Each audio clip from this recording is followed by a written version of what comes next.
O termo complexo de Édipo criado por Freud e inspirado na tragédia grega Édipo Rei designa o conjunto de desejos amorosos e hostis que o menino enquanto ainda criança experimenta com relação à sua mãe. O fenômeno psíquico também ocorre nas meninas com relação ao pai, mas a este se dá o nome de complexo de Electra. Freud baseou-se na tragédia de Sófocles, 496-406 a.C., Édipo Rei, uma trilogia que trata, em partes, da vida de Édipo. Produções modernas da peça de Sófocles estavam sendo encenadas em Paris e Viena, no século XIX. Tiveram um sucesso fenomenal na década de 1880 e 1890. O psiquiatra austríaco Sigmund Freud, em seu livro A Interpretação dos Sonhos, publicado pela primeira vez em 1899, propôs que um desejo edipiano é um fenômeno universal psicológico inato, filogenético, dos seres humanos e a causa de grande culpa inconsciente. Ele baseou isso em sua análise de seus sentimentos ao assistir à peça, suas observações casuais de crianças neuróticas ou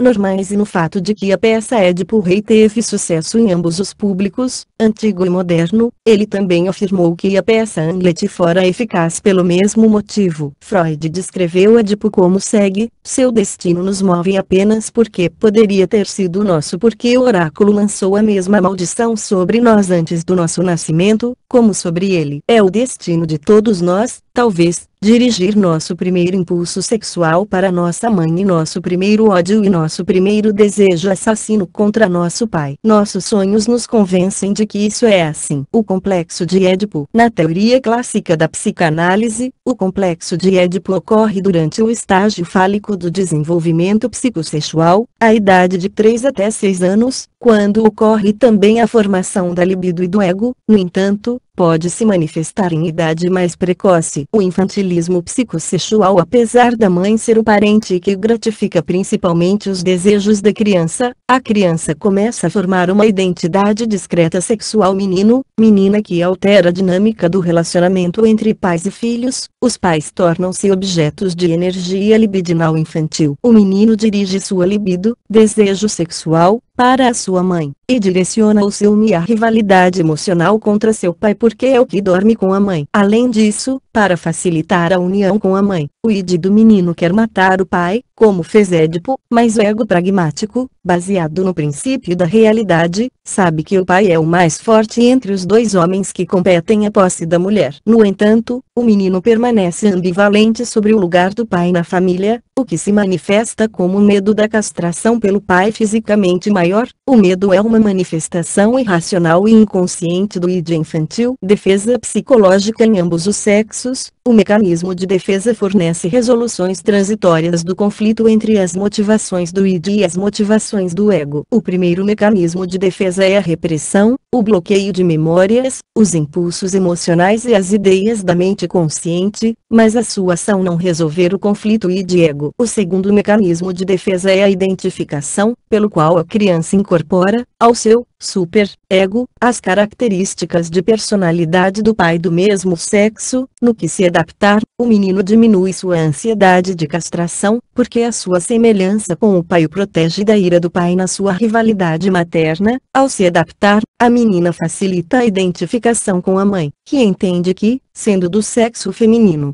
nenhuma delas possui um pênis, e, portanto, não são antagonistas.